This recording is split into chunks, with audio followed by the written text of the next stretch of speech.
Hello കുഞ്ഞുമക്കളേ, Malayalam bed time സ്റ്റോറീസിലേക്ക് സ്വാഗതം. നമുക്കിന്ന് ഒരു പുതിയ കഥ കേൾക്കാം. ആമയും മുയലും. സ്ഥിരതയും ക്ഷമയും ചേർന്നാൽ വിജയം ഉറപ്പ്. തിളങ്ങുന്ന ഒരു കുളത്തിനടുത്തുള്ള മനോഹരമായ ഒരു പുൽമേട്ടിൽ വളരെ വേഗത്തിൽ ഓടുന്ന ലിയോ എന്നൊരു മുയലും ശാന്തനായ ടോബി എന്നൊരാമയും താമസിച്ചിരുന്നു. ആ പുൽമേട്ടിൽ ലിയോ മുയൽ വളരെ പ്രശസ്തിയായിരുന്നു. കാരണം കണ്ണിമെവട്ടുന്ന സമയത്തിനുള്ളിൽ ചിത്രശലഭങ്ങളെയും കടന്ന് ഒരു ക്യാരറ്റ് തോട്ടത്തിൽ നിന്നും മറ്റൊന്നിലേക്ക് അവൾക്ക് ഓടിയെത്താൻ കഴിയുമായിരുന്നു. കാട്ടിലെ മറ്റു മൃഗങ്ങൾക്കെല്ലാം അവളുടെ ഈ ഓട്ടം കാണാൻ വലിയ ഇഷ്ടമായിരുന്നു.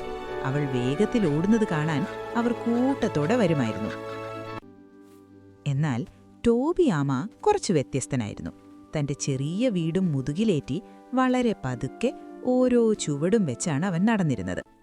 പക്ഷേ ടോബിക്ക് നല്ല ക്ഷമയുണ്ടായിരുന്നു.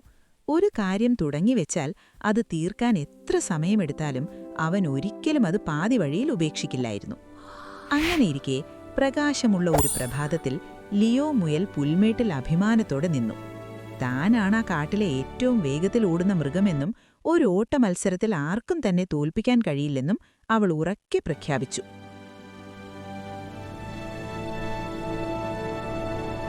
ഇത് കേട്ടപ്പോൾ അണ്ണാറക്കണ്ണന് പേടിയായി. മാൻ പേടിച്ച് തലയാട്ടി.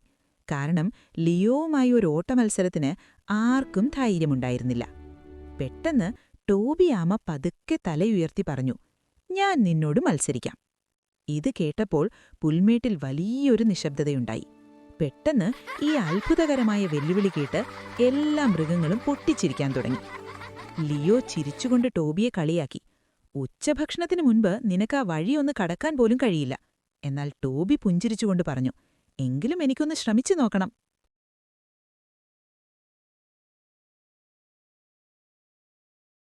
ലിയോ ആവേശത്തോടെ സമ്മതിച്ചു.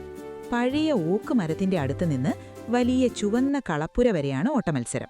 ഈ വലിയ മത്സരത്തിന്റെ വിധികർത്താവാകാൻ ബുദ്ധിമാനായ മൂങ്ങ തയ്യാറായി വന്നു.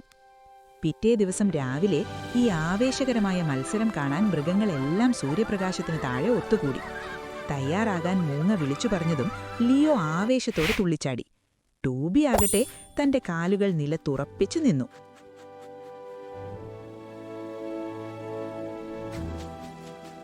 ഗോ എന്ന് കേട്ടതും ലിയോ ഒരു മിന്നൽ പിണർ പോലെ മുന്നോട്ട് കുതിച്ചു.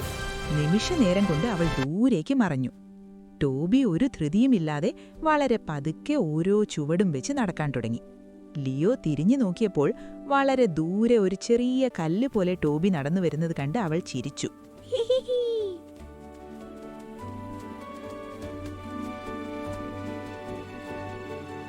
ഈ മത്സരം വളരെ എളുപ്പമാണെന്നും വിശ്രമിക്കാൻ തനിക്ക് ധാരാളം സമയമുണ്ടെന്നും അവൾ സ്വയം പറഞ്ഞു. പെട്ടെന്ന് തണുത്ത പച്ചപ്പുല്ലുള്ള ഒരു മരത്തണൽ കണ്ടപ്പോൾ അവൾ ഒരു മിനിറ്റ് വിശ്രമിക്കാൻ തീരുമാനിച്ചു.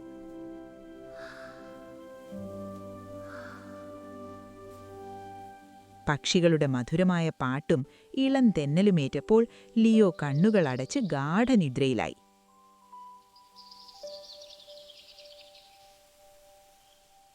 ഈ സമയം ടോബി ലിയോയെക്കുറിച്ച് വിഷമിക്കാതെ തന്റെ മുന്നിലുള്ള വഴിയിൽ മാത്രം ശ്രദ്ധിച്ച് പതുക്കെ നടന്നു നീങ്ങി. എല്ലാവരെയും അത്ഭുതപ്പെടുത്തിക്കൊണ്ട് യാതൊരു ശബ്ദവും ഉണ്ടാക്കാതെ ടോബി ഉറങ്ങിക്കിടക്കുന്ന മുയലിനെ മറികടന്ന് മുന്നോട്ടുപോയി. ടോബി നടന്നു നീങ്ങുമ്പോൾ മൃഗങ്ങളെല്ലാം പതുക്കെ അവനെ പ്രോത്സാഹിപ്പിച്ചു. "മുന്നോട്ടു പോകൂ, നീ എത്താറായി, നീ വളരെ ശക്തനാണ്, കുറച്ചുകൂടി മാത്രം." ഒടുവിൽ ടോബി മുന്നിൽ ആ വലിയ ചുവന്ന കളപ്പുര കണ്ടു. തന്റെ അവസാന ചുവടുകൾക്കായി അവൻ തന്റെ സർവ്വശക്തിയും സംഭരിച്ചു. സ്ഥിരതയോടെയുള്ള ആ അവസാന ചുവടിലൂടെ ടോബി ഫിനിഷിംഗ് ലൈൻ കടന്നപ്പോൾ പുൽമേട് മുഴുവൻ സന്തോഷം കൊണ്ട് ആർത്തുവിളിച്ചു.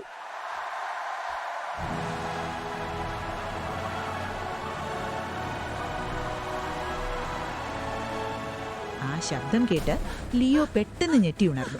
അവളാൽ കഴിയുന്നത്ര വേഗത്തിൽ അവൾ കളപ്പുര ലക്ഷ്യമാക്കി ഓടി.